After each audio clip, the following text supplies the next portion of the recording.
Pamalandong, kauban ni Pastor Stan. Gutlo sa pagpamalandong. Katuyuan, kini ang atong pamalandong karon. Katuyuan.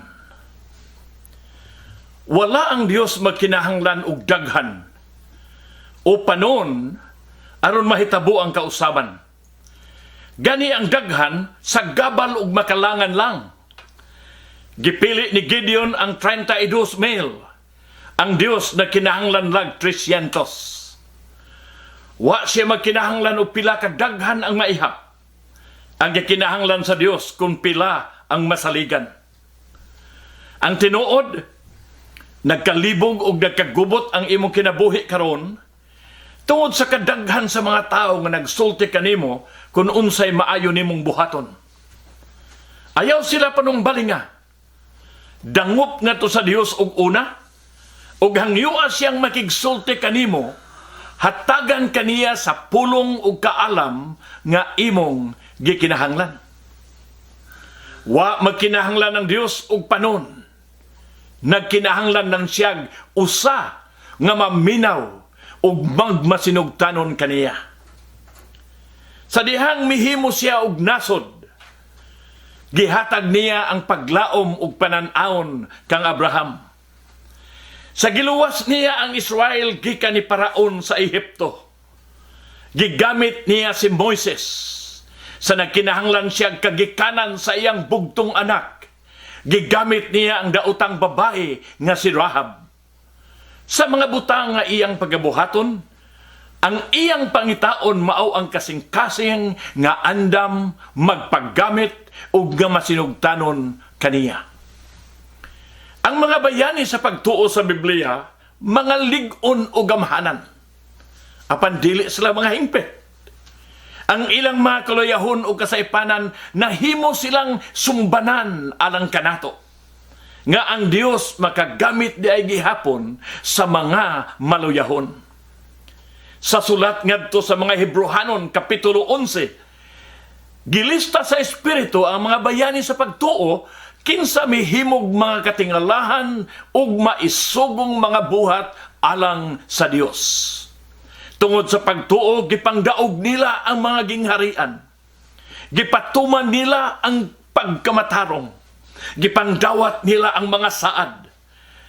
Gipanagtakom nila ang mga bakba sa mga leyon. Gipalong nila ang mabangis nga kalayo. Nakaikya sila sa mga sulab sa espada. Pero bantay ang giingon ni ining bersikulo 34. Gikan sa kahuyang, nakabot nila ang kalig-on. Gikan sa kahuyang, nakabot nila ang kalig-on. Nangahimo sila nga mga makagagahom sa panggubatan. Tanawa sila apan ayaw hukmi sa ilang mga kaluyahon, diha sa ginagmay lang nga bahin sa ilang pagkasila. Kundili hukmi sila sa kinatibukan sa ilang mga kinabuhi.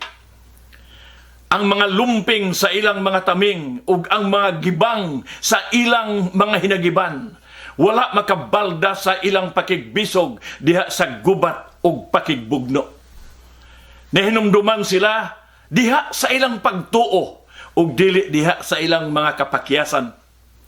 Si Samson bantugan sa panggubatan apan napakyas sa higdaanan. Si Samuel misaway sa mga anak ni Eli, apan wala makapanton sa iyang kaugalingong mga anak diya sa dalan sa pagkamatarong. Si David, kampiyon batok ni Goliath, apan biktima sa pakighilawas ug mamumuno sa iyang kaugalingong general. Ang listahan nagkutay sa daghan pang mga ngalan sa Biblia. Daan ug bag-ong tugon nga di na nato mahinganlan dinhi tungod sa kaapiki sa panahon. Mangutana ka, nganong migamit man ang Dios ug sama kanila? Ang tubag aron ang iyang kusog magpaibabaw ug mamahingpit diha sa ilang kaluyahon.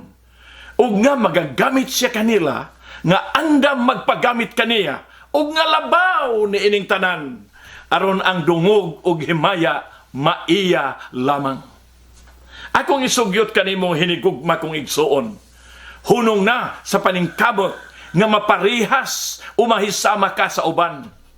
Ang Dios may katuyuan kanimo sa imong pagkaikaw. Magagamit siya kanimo. Pamalandungi. Magampo ta. Ginoo, pasaluwa ko sa panahon nga wa nako masabti nga may katuyuan kadiay sa akong kinabuhi. Sa mga panahon nga ako lang giusikan.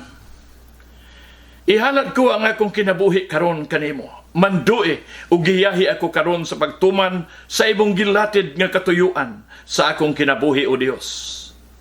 Tabangi ako Ginoo sa pagtuman sa imong kabubuton kanako karon ug sa matag adlaw sa ngalan ni Hesus.